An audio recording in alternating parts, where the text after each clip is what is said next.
Setiap kali dalam pertemuan seperti ini, saya selalu merasa bahwa semua adalah rencana Tuhan dan Tuhan begitu baik dalam kehidupan kita semua. Kita bertemu bukan sebagai satu kebetulan, di mana Tuhan mengizinkan kita bersama-sama untuk mempelajari firman-Nya, mempelajari segala kehendak-Nya.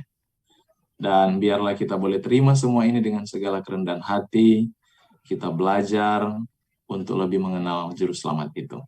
Sebelum saya akan membukakan semua pelajaran kita pada siang hari ini, kembali saya ingin kita tunduk kepala dan kita berdoa sekali lagi.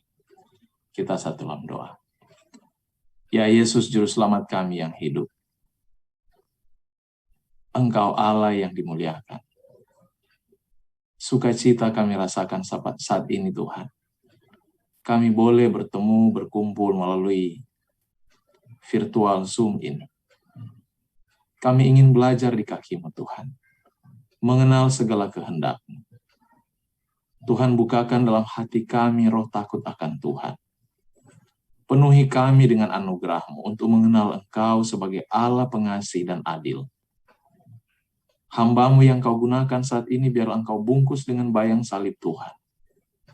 Dan biarlah Engkau yang ditinggikan, Engkau dimuliakan di antara umat-Mu.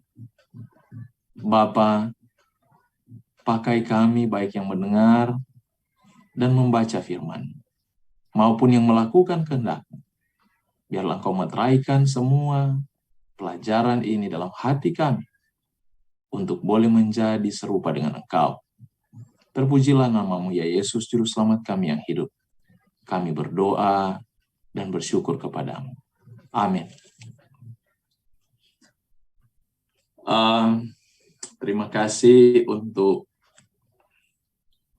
pertemuan yang indah. Saya tadi lihat sepertinya ada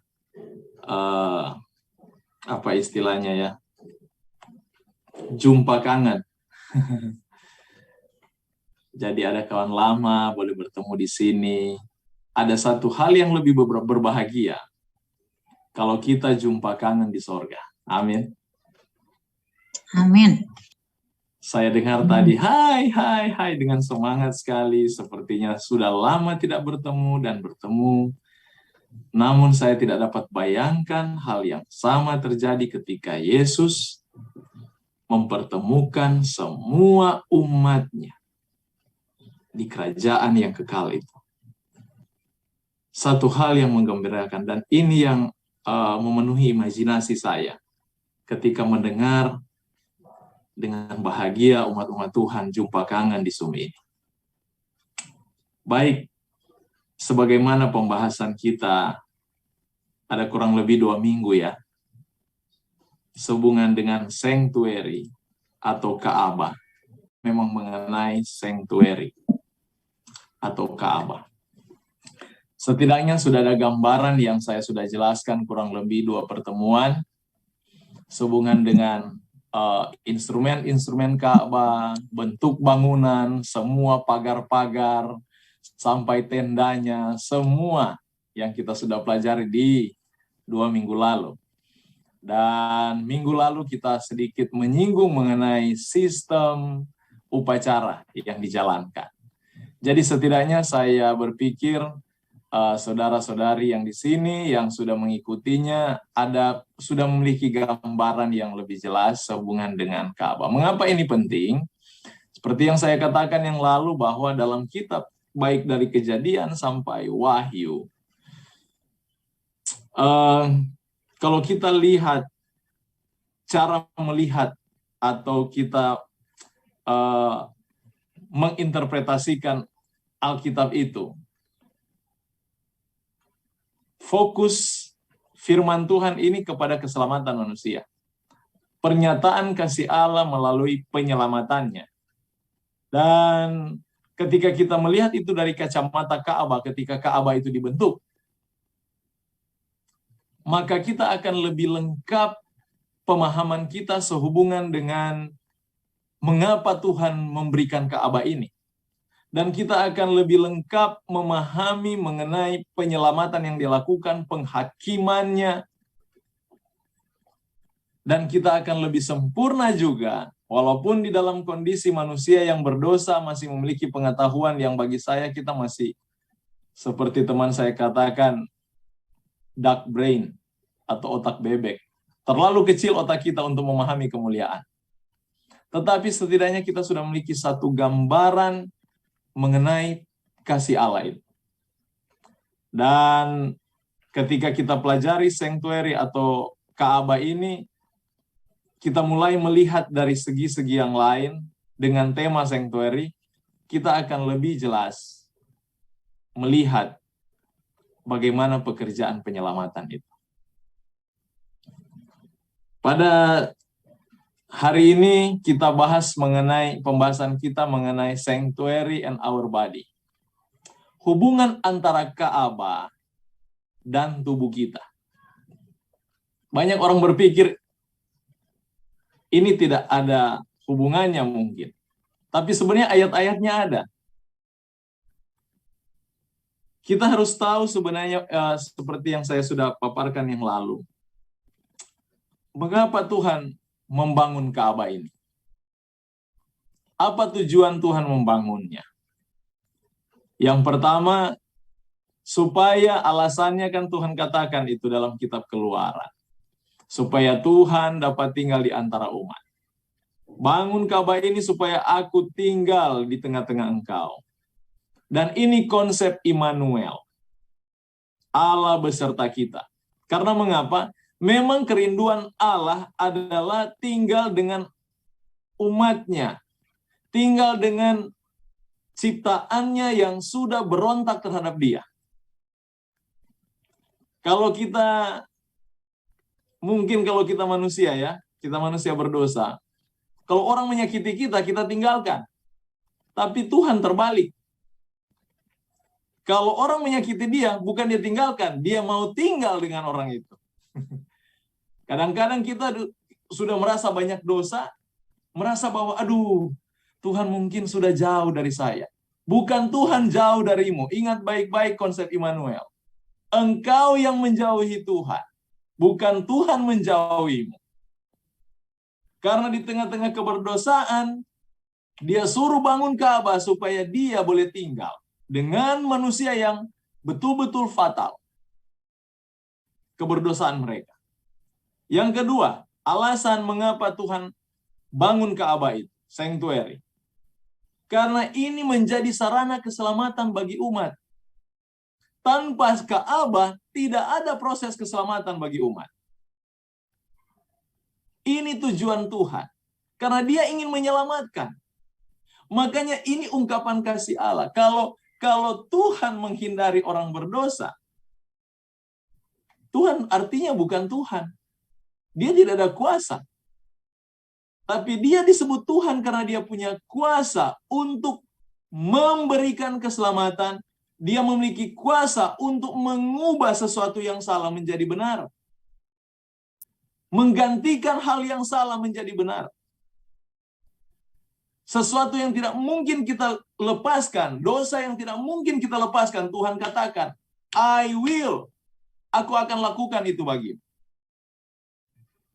Jadi, ini sarana yang sebenarnya bentuk ini hanya bentuk tipologi saja, tetapi secara kerohanian ini memenuhi segala tuntutan kerohanian kita. Syarat masuk surga. Tipologi ini masuk. Dan yang ketiga, dia ingin menunjukkan sistem penghakimannya. Banyak kita selalu katakan, Allah Bapa lagi, Tuhan itu lagi ngapain di sorga? Oh, lagi perantara, menjadi pengantara antara, Yesus menjadi pengantara antara manusia. Kalau kita tidak pahami Ka'bah, kita tidak mengerti pengantaraan itu. Buat apa pengantaraan? Makanya semua itu diambil dari konsep Ka'bah ini. Dan yang keempat, untuk memperkenalkan karakter ilahi. Ya, namanya dia tinggal, artinya dia ingin memperkenalkan siapa dia. Karena manusia yang berdosa sudah hilang pemahaman, hilang gambaran mengenai kalik itu. Kalau dulu di Eden masih sempurna, tapi begitu dosa ambil alih, semua menjadi bayangan. antara ya atau tidak. Allah ini betul, bagaimana bentuknya, apa karakter, mulai menjadi samar-samar. Itu diakibatkan oleh dosa. Dan ingat, dosa yang memisahkan kita dari Tuhan, dari pencipta kita, dia buat segala sesuatu itu menjadi samar-samar. Sampai tiba pada satu titik, pribadi itu akan menolak Khaliknya, penciptanya, yang maha pengasih itu. Makanya Tuhan harus nyatakan karakter ilahinya. Nyatakan karakternya, yang dalam bahasa Alkitab selalu dikatakan, untuk menyatakan namaku. Kata nama dalam sens Alkitab itu selalu merujuk kepada karakter. Siapa dia? Baik. Coba perhatikan Ka'bah ini. Di dalam kitab Yohanes, ada satu percakapan orang-orang Yahudi. Mereka katakan, tanda apa yang dapat engkau tunjukkan pada kami bahwa engkau berhak bertindak demikian? Mereka menolak Yesus sebagai anak Allah. Dan Yesus katakan, rombak bait Allah ini dan dalam 3 hari aku akan mendirikannya kembali. Lalu kata orang Yahudi padanya, 46 tahun orang mendirikan bait Allah ini dan engkau dapat membangunnya dalam 3 hari? Tetapi sebenarnya yang dimaksudkannya dengan bait Allah ialah tubuhnya sendiri.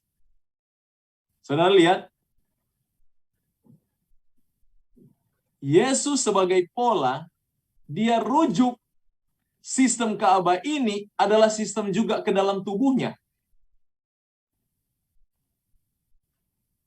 Di mana dia sebagai juru selamat, penyalipannya itu menjadi gambaran utama yang sudah dikerjakan oleh orang Israel bertahun-tahun melalui sistem Ka'bah. Yang mereka sendiri tidak pahami apa yang mereka kerjakan di Ka'bah. Kemarin saya sudah jelaskan setiap simbol-simbol, lambang-lambang yang ada di Ka'bah ini, ya kan? Mulai dari pagar ini, mengapa harus lenan putih, menjadi simbol mengenai kesucian Kristus. Dan Yesus katakan juga di depan sini ada pintu gerbang, dia sebagai pintu. Dan korban bakaran yang menggambarkan menjadi simbol atas kematian Kristus melalui darah domba Tuhan. Dan ini juga penyucian, air penyucian, yang juga melambangkan akan kesucian Kristus untuk membasuh dosa. Dan di dalam tirai, di dalam ini ada 3 instrumen dalam bilik kudus.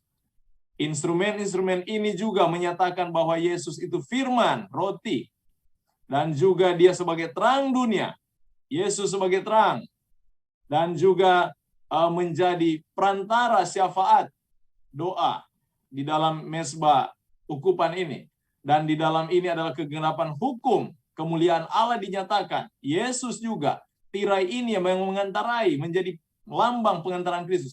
Semua ini merujuk kepada tubuh Kristus. Dan Yesus katakan, 3 hari aku membangunnya. Artinya, mengenai penyalipan. Makanya, sesudah ia bangkit dari antara orang mati, barulah teringat oleh murid-muridnya bahwa hal itu telah dikatakannya dan mereka pun percayalah akan kitab suci dan akan perkataan yang telah diucapkan Yesus.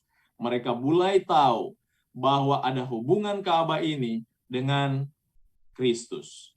Jadi yang tipologi ini bertemu dengan antitipologinya. Jadi bertemu antara lambang dan aslinya. Bertemu di salib. Sekarang, kalau ini konsep keselamatan yang dilakukan oleh Tuhan dan sempurna dalam Kristus, apakah pola yang Yesus katakan bahwa tubuhnya adalah bait juga dapat dipasangkan kepada manusia? Kepada pengikut-pengikutnya maksud saya. Perhatikan ini. Dalam 1 Korintus 6 ayat 19 dia katakan begini. Tidak tahukah kamu bahwa tubuhmu adalah bait Roh Kudus? Bait Ka'bah. Coba perhatikan gambar yang di samping ini. Saya hanya ambil gambar makanya ini saya tidak tahu ini gambar ini jadi apa namanya masuk izin atau tidak, makanya tidak direkam ini untuk. Tapi perhatikan ini gambaran di dalam Ka'bah ini pelataran Ka'bah, dan di bilik Maha Kudus ada yang disebut dengan Shekinah Glory atau asap kemuliaan Tuhan yang keluar dari bilik Maha Kudus ini. Yang keluar dari, saudara tahu apa yang di bilik Maha Kudus kan? Ini, saya lihat di atas ini, yang tabernacle pattern atau pola tabernacle. Di bilik Maha Kudus ada penutup pendamaian, Ark of Covenant atau tabut perjanjian yang ditutup dengan penutup pendamaian, yang di dalam tabut perjanjian itu ada 2 loh batu yang menuliskan karakter ilahi yang kita sebut dengan 10 hukum Allah. Di sini letak 10 hukum itu, dan di antara kedua malaikat ini ada muncul Shekinah Glory, pernyataan akan hadirat ilahi yang hanya ada di most place, holy place, atau tempat yang maha kudus. Dan kalau kita datang kepada bentuk manusia, seperti ini gambarannya, dari kaki naik ke atas, dari gerbang naik ke atas ke tempat maha kudus. Dan tempat maha kudus di dalam posisi, kalau kita buat satu posisi tubuh kita, tempat maha kudus itu ada di sini. Di mana? Di kepala kita, di brain, di otak kita, yang di sini yang disebut dengan hati. Hati di sini tidak dapat berpikir, saudara. Yang berpikir itu yang ada di sini. Di sini letak pertimbangan dan di sini tahta Allah. Kalau kita gambarkan sama dengan tubuhmu adalah bait Roh Kudus.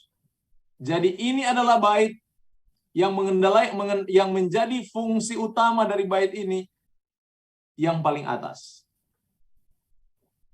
Di mana segala pertimbangan mengenai antara yang benar dan salah semua ada di atas ini. Dan ketika Paulus katakan, tidak tahukah kamu bahwa tubuhmu adalah bait Roh Kudus? Bait Roh Kudus, di mana Roh Kudus itu tinggal.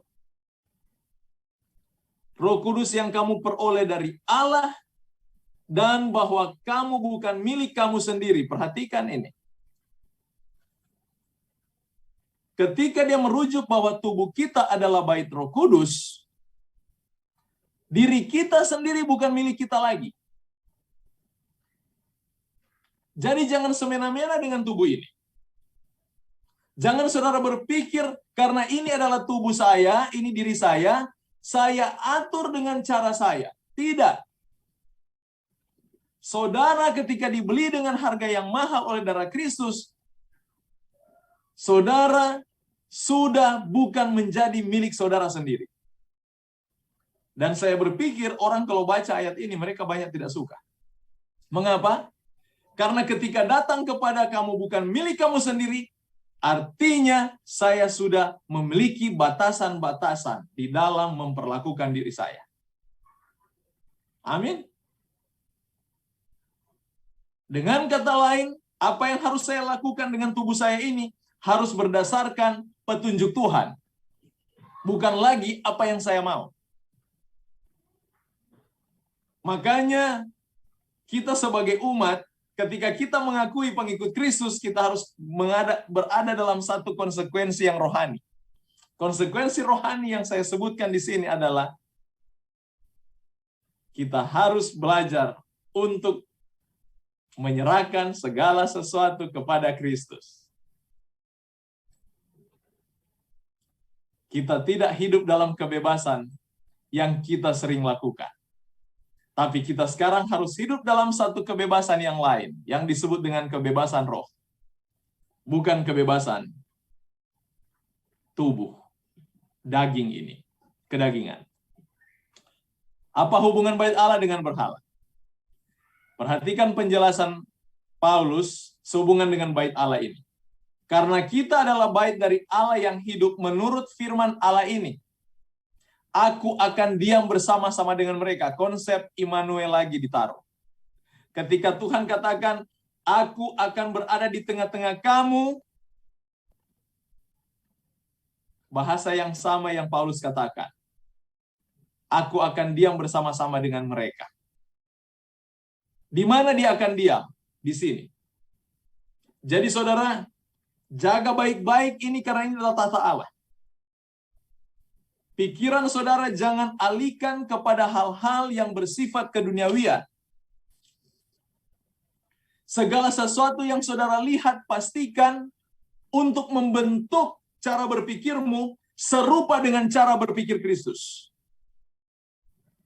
Jika engkau mau mendengar, pastikan pendengaranmu itu diselaraskan dengan cara mendengar Kristus dan apa yang Yesus senang. Apa yang engkau kecap dengan lidahmu, pastikan semua itu sesuai dengan apa yang Yesus mau, bukan apa yang engkau inginkan. Karena ingat, tubuhmu bukan milikmu lagi, tapi Roh Allah ada bersama denganmu. Dia bertahta di dalam hatimu sebagai satu tanda Shekinah glory di dalam bentuk Ka'bah itu. Kemuliaannya ada di sini. Untuk itu isikanlah semua pikiranmu dengan hal-hal kudus, hal-hal yang mulia, hal-hal yang saleh, sama seperti yang dituliskan di dalam kitab Filipi. Mari buka dengan saya. Dalam kitab Filipi, pasalnya yang mari buka dengan saya. Filipi,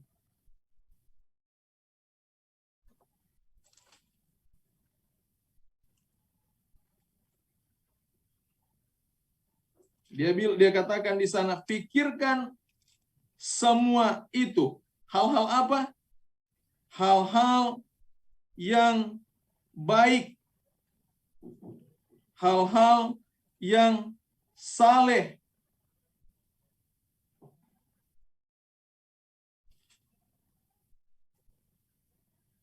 pikirkanlah semua itu. Mari kita saya minta maaf, Alkitab saya ini. Ada yang bisa bantu saya, sudah dapat ayatnya? Efesus. Yang dia katakan bahwa pikirkanlah hal-hal yang mulia. Pikirkanlah hal-hal yang baik. Hal-hal yang sedap didengar. Itu hal. Filipi 4 ayat 8 bukan benar? Filipi pasal 4. Iya, ayat 8. Jadi akhirnya saudara-saudara, semua yang benar, semua yang mulia, semua yang adil, semua yang suci, semua yang manis, semua yang sedap didengar, semua yang disebut kebajikan dan patut dipuji, pikirkanlah semua itu. Hal-hal ini yang harus kita isi. Karena mengapa? Roh Kudus ada di sini. Dan hidup kita ini bukan hidup kita lagi. Itulah yang dikatakan Paulus. Bukan aku lagi yang hidup, tetapi Kristus yang hidup di dalam aku. Di dalam Alkitab yang sama, dalam kitab yang sama. Dalam Filipi pasal 2. Yesus katakan, hendaklah kamu dalam hidupmu bersama menaruh pikiran dan perasaan yang terdapat juga dalam Kristus Yesus. Memiliki kesamaan dengan Yesus. Ini konsep kekristenan. Karena apa? Yesus diam dalam dalam manifestasi Roh Kudus, dia diam di antara kita. Dia diam di dalam kita. Ini dia. Dan perhatikan, tempat penghakiman, kalau kita kembali di dalam konsep Ka'bah, Coba perhatikan di dalam bentuk gambaran Ka'bah ini ya. Di mana tempat penghakiman ilahi? Kalau kita letakkan di dalam ini pelataran. Di sini ada korban bakaran, mesbah korban bakaran. Ini itu laver atau pembasuhan. Dan di dalam bilik kudus ada 3 instrumen, meja roti sajian, 7 kaki dian, mesbah ukupan. Dan di dalam bilik maha kudus ada tabut perjanjian yang ditutup dengan penutup pendamaian yang di dalamnya terdapat 10 hukum Allah. Saya mau tanya, kalau dalam sistem Ka'bah ini, di mana yang paling tepat tahta Allah untuk menghakimi? Ada yang bisa jawab? Tempat penghakiman. Di bilik maha kudus, karena hanya di sini ada tulisan mengenai karakter Allah. Di bilik maha kudus ini, tempat penghakiman. Ini tabut perjanjian dengan penutup pendamaian yang di dalamnya ada 10 hukum Allah. Di sini Yesus berdiri untuk menghakimi. Berdasarkan apa dia hakimi? Berdasarkan karakter ilahi yang dicatat dalam 10 hukum Allah itu. Jadi, kalau digambarkan dengan tubuh kita, di mana Allah akan mengadakan penghakiman? Dari mana dia akan tuntut penghakiman itu? Memulaikan penghakiman. Kalau kita datang kepada gambaran tubuh ini, perhatikan Roma 2:16. Hal itu akan nampak pada hari bila mana Allah, sesuai dengan Injil yang kuberitakan, akan menghakimi segala sesuatu yang tersembunyi dalam hati manusia. Di mana hatinya? Di sini. Makanya ketika Tuhan katakan, berbahagialah orang yang suci hatinya karena mereka akan melihat Allah, karena proses penyucian datang dari sini. Kalau di dalam bentuk Ka'bah, di sinilah letak Holy of Holies, tempat Maha Kudus. Di sini itu. Di sini tahta Allah. Roh Kudus bermukim ada di sini. Yang mengendalikan segala pikiran. Oleh karena itu, hendaklah kita mengisi segala pikiran kita dengan segala yang baik. Mengapa orang malas baca Alkitab? Belajar Alkitab. Kalau suruh pendeta, mari kita buat program baca Alkitab. Aduh pendeta, capek mau baca itu. Nggak ngerti, gini. Mengapa alasannya? Karena matanya sudah dibiasakan. Indranya, panca indranya, sensesnya, sudah dibiasakan dengan hal-hal dunia. Dia lebih banyak dengan tontonan dibanding dengan firman. Seandainya dia lebih banyak dengan firman, dia akan tidak suka dengan tontonan. Tapi dia lebih banyak tontonan dibanding firman, makanya dia lebih cinta kepada tontonan dibanding firman. Kalau dia dengar khotbah, setengah 40 menit khotbah itu dia sudah capek, mengeluh, dan sebagainya. Dia menghabiskan waktu dengan hal-hal dunia. Makanya dia tidak dapat memahami hal-hal yang benar dan dia merasa bosan dengan hal-hal yang kudus. Tetapi Tuhan katakan, di sini letak penghakiman itu. Makanya kita sebagai orang Kristen, kita diajak untuk menjaga hati kita. Di dalam kitab Mazmur, dia katakan, jagailah hatiku Tuhan. Biarlah Tauratmu ada dalam hatiku supaya aku tidak berbuat dosa. Tuhan ingin supaya kita menjaga hati dan pikiran kita untuk kemuliaan-Nya. Saudara lihat, ini di dalam konsep Ka'bah kita berpikir.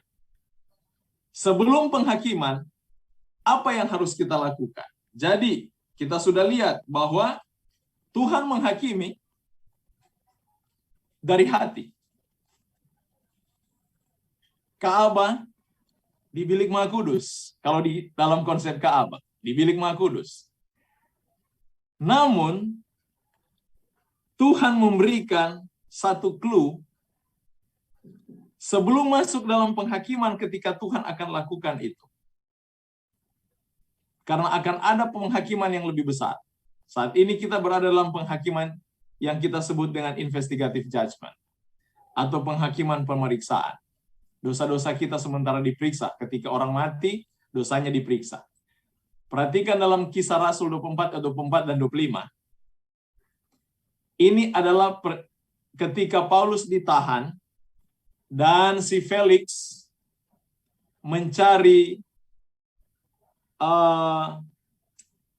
dia mencari pembuktian dan dia sering bercakap-cakap dengan Paulus karena dia berpikir Paulus ini orang pintar.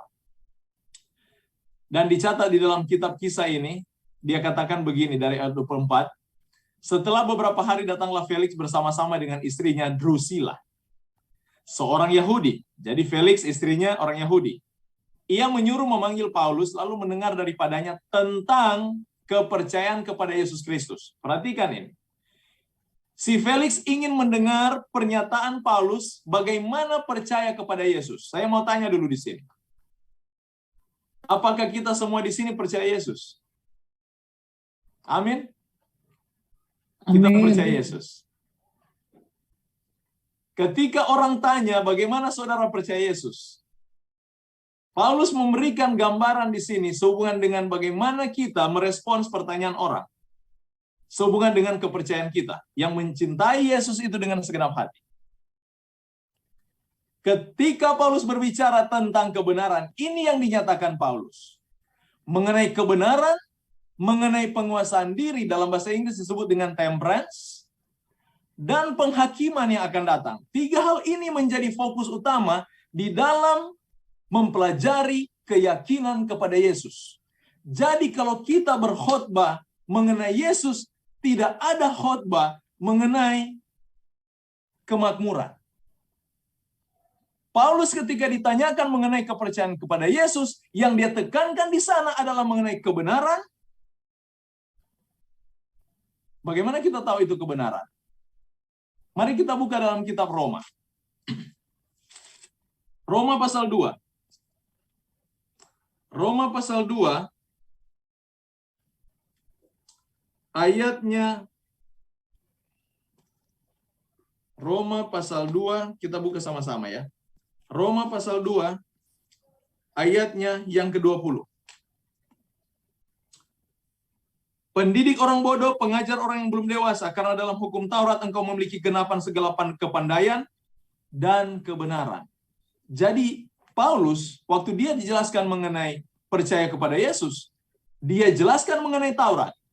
Apa arti Taurat dalam bahasa Ibrani? Torah, itu bahasa Ibrani Torah. Saya sering katakan ini. Yang artinya aturan-aturan. Di mana itu ditulis? Di dalam 5 kitab Musa. 5 kitab Musa berisi aturan-aturan yang disebut dengan Taurat. Yang di dalam konsep berpikir orang Yahudi, yang Paulus jelaskan kepada orang-orang Farisi di dalam kitab Roma, dia katakan, di dalam kebenaran. Kebenaran apa itu? Taurat. Jadi kalau kita berbicara Taurat, kita berbicara kebenaran. Makanya tidak ada konsep di mana kita hanya percaya Yesus dan tinggalkan peraturan. Atau kita kenal dalam bahasa yang membingungkan bagi saya, hukum Taurat. Sebenarnya bukan hukum Taurat. Taurat is Taurat, hukum is hukum. Karena Taurat dan hukum itu sama artinya. Torah dalam bahasa Ibrani. Jadi dengan kata lain, namanya mengikut Kristus, kita harus beraturan. Tidak ada pengikut Tuhan yang tidak beraturan. Setan yang senang menghancurkan peraturan surga. Sewaktu dia di surga, dia menghancurkan, mengacaukan aturan-aturan Allah. Makanya orang yang pengacau di gereja adalah orang-orang yang tidak senang dengan aturan. Yang tidak mau hidup berdisiplin. Sementara di dalam kepercayaan kepada Yesus, dia katakan harus ada kebenaran, apalagi penguasaan diri. Mengapa? Harus ada penguasaan diri dan penghakiman. Karena buah roh salah satu penguasaan diri. Itu hasil dari hubungan kita dengan Tuhan. Jadi tidak ada orang yang mengatakan, aku cinta Yesus, aku mengasihi Yesus, menyanyi untuk Yesus, tetapi dirinya sendiri dia tidak dapat kuasai. Dia makan sembrono, pakai pakaian sembrono, semuanya dia sembrono. Apakah orang demikian kita sebut sebagai pengikut Kristus? Mereka itu adalah pembohong dan penyesat. Orang yang dekat dengan Yesus adalah orang-orang yang sanggup menguasai diri. Mengapa? Karena Roh Allah ada bertahta di dalam hati mereka. Dan mereka sadari dengan penuh kesadaran Kristus bahwa tubuh mereka itu sudah diserahkan dan sudah dibeli oleh Kristus. Tubuh mereka bukan milik mereka lagi. Mengapa perlu ada penguasaan diri? Di dalam konsep Alkitab, kedatangan Tuhan mengenai penghakiman, dari awal dia sudah tunjukkan mengenai penguasaan diri itu. Sejak dunia dijadikan, penguasaan diri itu sudah ditentukan. Sudah dinyatakan. Mengapa perlu penguasaan diri? Perhatikan di dalam kitab Timotius, 2 Timotius 3 ayat 1-5. Dia katakan begini, ketahuilah bahwa pada hari-hari terakhir akan datang masa yang sukar. Kepada siapa Paulus tuliskan ini? Dia tuliskan kepada Timotius, sehubungan dengan audiens yang akan mendengar adalah orang-orang Kristen. Orang-orang yang percaya Yesus. Dan dia katakan kepada orang-orang yang percaya ini, engkau akan mengalami masa yang sukar. Ini generasi demi generasi ini dikumandangkan sampai generasi kita ini. Ketika kita baca surat ini, kita tahu bahwa di masa kita hidup, kita akan menghadapi satu masa yang sukar. Apa yang membuat orang Kristen sukar? Karena kita akan hidup di antara manusia yang cinta diri. Hidup di antara orang-orang yang menjadi hamba uang. Mereka orang-orang yang membual, menyombongkan diri. Orang Kristen tidak akan betah dengan hidup seperti ini. Hidup di antara orang-orang ini. Mereka akan merasa terbeban. Terbeban jiwa mereka. Kalau yang melakukan hal-hal ini adalah orang-orang yang mereka cintai. Mereka akan bergumul dengan Tuhan supaya Tuhan melepaskan orang-orang ini. Jadi ini menjadi beban jiwa bagi orang Kristen. Ini kesukaran mereka. Mereka akan, manusia di akhir zaman katakan akan menjadi pemfitnah. Berontak terhadap orang tua. Tidak tahu berterima kasih. Tidak mempedulikan agama. Tidak tahu mengasihi. Mempedulikan agama, dia tidak pedulikan ajaran-ajaran yang diberikan melalui agama itu. Agama Kristen. Tidak tahu mengasihi, tidak mau berdamai. Suka menjelekkan orang, tidak dapat mengegang diri. Garang, tidak suka yang baik, suka mengkhianat, tidak berpikir panjang, berlagak tahu. Dan perhatikan ini, lebih menuruti hawa nafsu daripada menuruti Allah.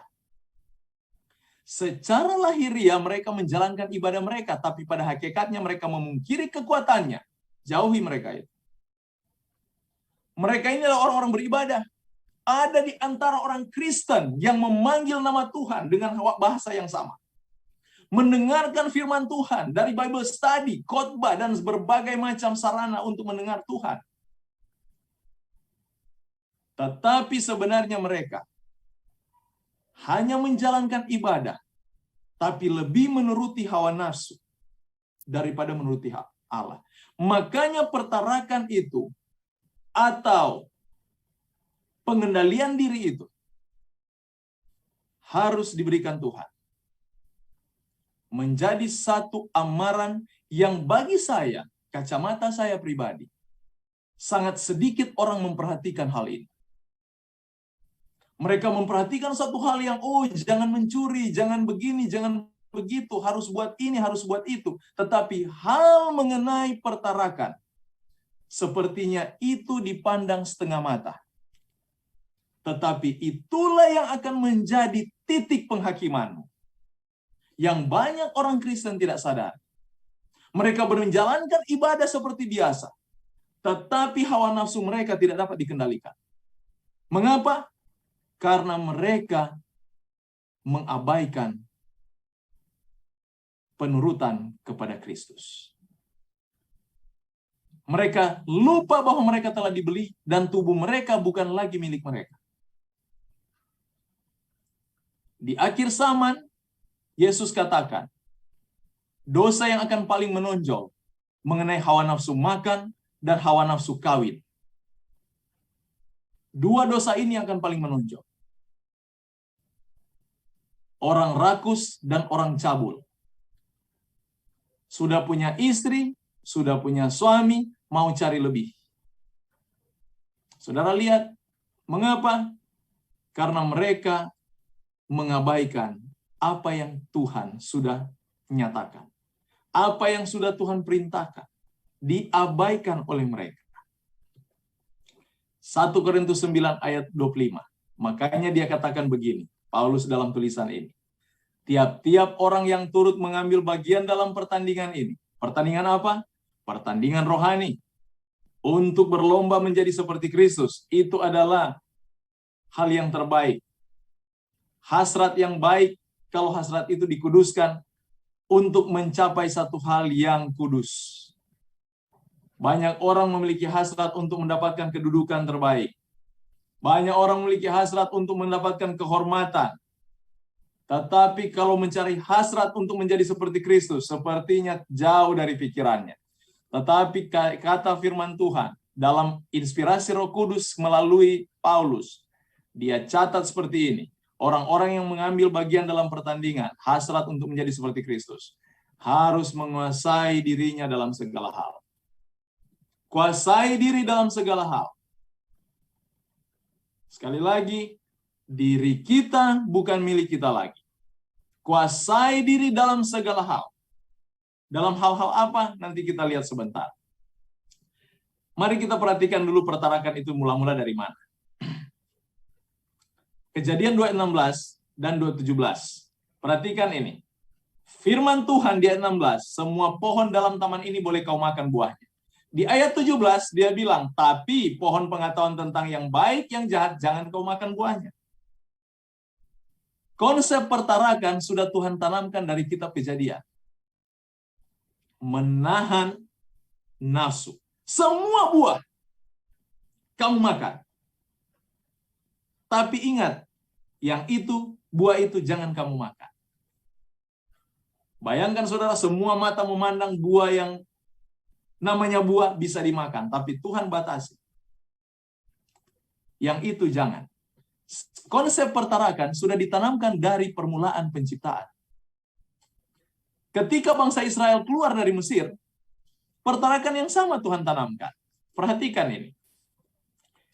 Setelah mereka berangkat dari Elim, dalam Keluaran 16 ya, ayat 1-4 saja kita perhatikan. Tibalah segenap jemaah Israel di padang gurun Sin, yang terletak di antara Elim dan Gunung Sinai. Pada hari yang ke-15 bulan yang kedua, sejak mereka keluar dari tanah Mesir, di padang gurun itu bersungut-sungutlah segenap jemaah Israel kepada Musa dan Harun. Perhatikan pernyataan mereka. Mereka berkata kepada Musa dan Harun, kalau kami mati tadinya di tanah Mesir oleh tangan Tuhan, katanya lebih bagus, lebih baik kita mati dengan tangan Tuhan di tanah Mesir. Sementara apa? Ketika kami duduk menghadapi kuali berisi daging dan makan roti sampai kenyang. Sebab kamu membawa kami keluar ke padang gurun ini untuk membunuh seluruh jemaah ini dengan kelaparan. Lalu berfirmanlah Tuhan kepada Musa, sesungguhnya aku akan menurunkan dari langit hujan roti bagimu. Maka bangsa itu akan keluar dan memungut tiap-tiap hari sebanyak yang perlu untuk sehari. Konsep pertarakan, menahan diri. Supaya mereka kucoba, perhatikan, pertarakan menjadi alat ujian Tuhan bagi setiap umatnya. Karena perhatikan bahasa mereka. Manusia yang berdosa, mereka suka makan sampai kenyang. Tapi Tuhan katakan, perlu untuk sehari. Keperluan saja, bukan sampai kenyang. Makanya dalam doa Bapa kami, Yesus ajarkan bagaimana? Bapa kami yang di surga, dikuduskanlah namamu, datanglah kerajaanmu, jadilah kehendakmu di bumi seperti di sorga. Berilah kami pada hari ini makanan kami yang berkelimpahan. Begitu dia katakan. Berikanlah pada kami makanan hari ini. Makanan yang secukupnya. Jadi konsep pertarakan sudah Tuhan tanamkan jauh sebelum kita pahami saat ini. Karena Tuhan sebagaimana Ka'bah yang diatur. Bayangkan Ka'bah itu diatur ukurannya, jangan lebih dari 1 senti. Kalau lebih, lari semua itu. Karena setiap sudut, setiap ukuran Ka'bah itu memiliki makna rohani. Menyatakan bahwa karakter Allah itu, dia adalah oknum yang sangat teliti.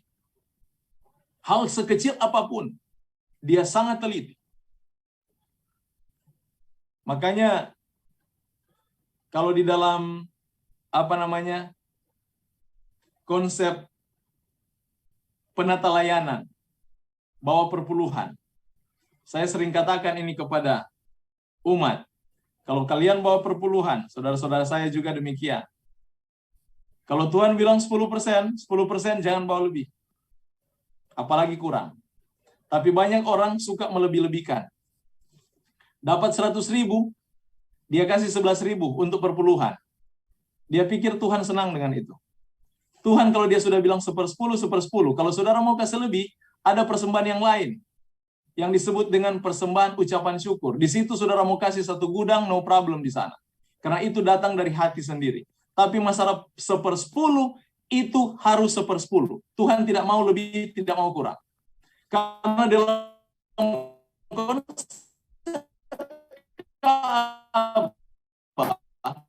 Data freeze. Itu konsisten. Apa yang dikatakan demikian? Oke, kita lanjut. Jadi Tuhan ingin kita itu hidup bertara.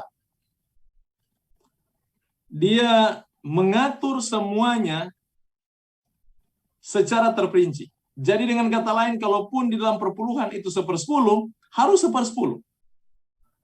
Bukan kita lebih-lebihkan. Kalau kita mau lebih, kasih di persembahan yang disebut dengan persembahan terpadu atau persembahan ucapan syukur. Itu wajar. Tapi kalau 1/10, Tuhan mau 1/10. Apa selisih itu 25 perak, 50 perak, tetap 1/10. Masuk. Ini konsepnya. Dengan hal itu, konsep pertarakan di dalam sistem Ka'bah sudah dijelaskan demikian.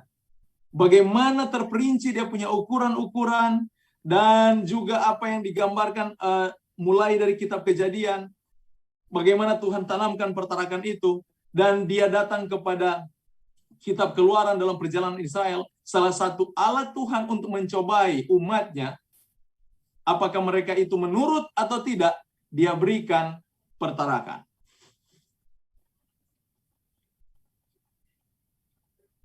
Kita lanjut. Di dalam kitab Imamat, ini pertarakan juga diatur. Kalau manusia suka makan daging, karena tadi dikatakan umat ini dia katakan kuali berisi daging. Tuhan atur itu. Kalau mereka suka makan daging, tidak semua daging bisa dimakan. Dia atur pertarakannya. Kalau hewan berkaki 4, harus yang bagaimana? Saudara bisa baca dalam Imamat 11 ayat 2-8. Saya tidak akan bahas banyak di sini, karena saya hanya menekankan kepada pertarakan itu. Hewan yang di air, hewan yang merayap bersayap, hewan jenis burung. Di sini ayat-ayat itu ditulis aturan-aturan pertarakan untuk menahan hawa nafsu makan mereka. Bangsa Israel, umat Tuhan. Dan di dalam konsep yang tidak boleh dimakan ini, didefinisikan itu selalu dengan kata menjijikan. Kata yang jijik. Apa konsekuensi mereka yang melanggar akan pertarakan ini? Konsekuensi orang yang melawan akan pertarakan dicatat dalam kitab Yesaya pasal 66 ayat 15-17. Perhatikan peristiwa Yesaya 66-15-17. Sebab sesungguhnya Tuhan akan datang dengan api. Kapan dia datang dengan api? Nanti, kedatangan kedua kali. Tuhan akan turun dengan api. Kereta-keretanya akan seperti puting beliung, melampiaskan murkanya dengan kepanasan dan hardiknya dengan nyala api. Sebab Tuhan akan menghukum segala yang hidup dengan api dan dengan pedangnya. Dan orang-orang yang mati terbunuh oleh Tuhan akan banyak jumlahnya. Mereka yang menguduskan dan mentahirkan dirinya untuk taman-taman dewa, yang mengikuti cara-cara orang kafir yang tidak hidup dalam pertarakan. Mengikuti seorang yang ada di tengah-tengahnya yang memakan daging babi, binatang-binatang jijik yang sudah digambarkan dalam imamat tadi, tikus, mereka semuanya akan lenyap sekaligus. Demikianlah firman Tuhan. Saudara, ini konsekuensi karena ketidakpertarakan manusia. Hawa jatuh ke dalam dosa oleh karena tidak bertarak. Tuhan sudah katakan, semua buah ini kamu makan, tapi kecuali yang itu. Tapi dia tidak mau bertarak. Dia tidak mau menahan dirinya. Konsep ini selalu berjalan terus. Dan ingat di dalam kitab 2 Timotius tadi, kejatuhan manusia pun di akhir zaman menjadi tidak tahu berterima kasih dan sebagainya. Karena mereka tidak dapat menahan hawa nafsu mereka. Mengapa? Tidak ada penawanan diri, tidak ada pertarakan. Yang sebenarnya pertarakan itu adalah bagian dari apa? Buah roh yang dicatat di dalam kitab Galatia pasal 5 tadi. Saudara lihat, jadi tubuh ini ketika Tuhan katakan adalah Ka'bah bait Roh Kudus, sebagaimana digambarkan di dalam Ka'bah, yang perlu kita perhatikan adalah pikiran kita. Hati ini yang harus kita isi selalu dengan demikian yang difirmankan Tuhan. Apa yang baik, apa yang benar, apa yang kudus. Pikirkan semua itu. Jadi, tiap-tiap orang yang turut mengambil dalam pertandingan ini harus menguasai dirinya dalam segala apa? Segala hal. Entah itu hal rohani, hal keuangan, hal keluarga. Ingat, hal rohani juga kita harus kuasai. Ada orang terlalu rohani, akhirnya difanatik. Makanya dalam kitab Pengkhotbah dia katakan, jangan terlalu saleh. Jangan terlalu saleh. Artinya ini, kalau kita sudah masuk di kamar 1 hari full, hanya baca Alkitab, keluar, hanya makan, masuk lagi. Saudara, ini tidak bertarak namanya. Rohani itu baik. Makanya dalam kitab Pengkhotbah, dia katakan ada waktu untuk bekerja, ada waktu menabur, ada waktu menuai, ada waktu bekerja, ada waktu istirahat, ada waktu lahir, ada waktu mati. Semua ada waktu. Jadi saudara lihat, konsep pertarakan ini sebenarnya jelas di Alkitab. Hanya ini dipandang sedikit saja bagi orang-orang yang menyebut namanya pengikut Kristus. Dalam hal keuangan pun harus bertarak. Kalau gaji kita, pendapatan kita hanya 2 juta per bulan, jangan pikir untuk membeli sesuatu yang melebihi gaji itu. Kalau baru bisa beli handphone yang jadul, jangan memaksakan diri untuk mendapatkan handphone yang Apple. Bertarak dalam hal keuangan. Jangan ikuti hawa nafsu. Karena lihat tetangga handphone baru, kita juga harus handphone baru. Lihat tetangga mobil baru, berusaha walaupun kredit mati-matian kayak cekek di leher, tetap mobil baru. Saudara, kita membatalkan akan perjanjian itu. Karena Yesus sendiri yang menjanjikan kita akan dijadikan serupa dengan Dia. Tapi kalau kita sendiri tidak mampu bertarak, menahan hawa nafsu kita membatalkan perjanjian itu. Dalam keluarga, dalam hal mental, pekerjaan sosial, ini pun harus bertarak. Ada waktu untuk keluarga, jangan sudah tidak kerja, hanya dengan keluarga terus. Pernah ada teman saya, dulu waktu kita kerja sama-sama, setiap saat istrinya nelpon, istri saya sudah saya katakan sama dia dulu, kalau saya lagi jam kerja, jangan kamu nelpon, saya pasti akan pulang, kamu akan lihat saya. Tapi kalau saya kerja, jangan bawa rumah tangga, hubungan di rumah tangga. Jadi dengan kata lain, harus ada waktu kerja, harus ada waktu keluarga. Jangan pun kita kerja terus dan waktu keluarga tidak ada sama sekali. Pertarakan. Hal mental, pekerjaan, sosial, berhubungan, hubungan sosial. Bayangkan saudara kalau setiap hari saudara berkunjung ke rumah teman saudara. Setiap hari, setiap saat. Berkunjung di rumah. Bosan teman itu. Lama-lama dia benci saudara. Demikian saudara di rumah, tidak mau dikunjungi tiap hari. Jadi dalam sosial pun harus. Dalam hal fisik, makan dan minum, maupun hubungan biologis yang sudah menikah. Harus ada pertarakan. Di dalam hal makan, hal minum, dan segala sesuatu. Harus punya pertarakan. Jadi, tujuan Ka'bah itu diberikan. Pertama, supaya Tuhan dapat tinggal di antara umat. Untuk menyatakan bahwa Allah tinggal di antara kita, Dia Immanuel. Dia bertata di hati kita. Kendalikan hidup itu. Yang kedua, Ka'bah itu menjadi sarana keselamatan bagi umat. Menjadi sarana keselamatan. Memang Alkitab katakan, masalah kerajaan Allah bukanlah masalah makan dan minum. Tetapi ingat, hal kerajaan sorga, hal keselamatan adalah hal pertarakan. Karena itu bagian dari buah roh. Menunjukkan sistem penghakiman. Bagaimana hal Allah akan menghakimi apa yang di dalam hatimu. Apa yang kau pikirkan. Apa yang akan hendak engkau kerjakan. Dan yang terakhir, Allah memperkenalkan karakternya kepada kita. Bahwa Dia adalah Allah yang konsisten. Firman-Nya kemarin, sekarang, dan besok tetap sama dan tidak akan pernah berubah. Apa yang sudah diatur di masa lalu, prinsip yang sama Dia atur untuk hari ini dan hari esok. Serahkan hatimu kepada Tuhan. Ingatlah tubuhmu adalah Ka'bah Allah, di mana Roh Kudus bertahta dalam engkau. Dan engkau bukan milikmu sendiri lagi. Serahkan hatimu, jiwamu kepada Kristus sebagai Tuhan dan Juru Selamat pribadi. Saya bawa dalam nama Yesus. Amin.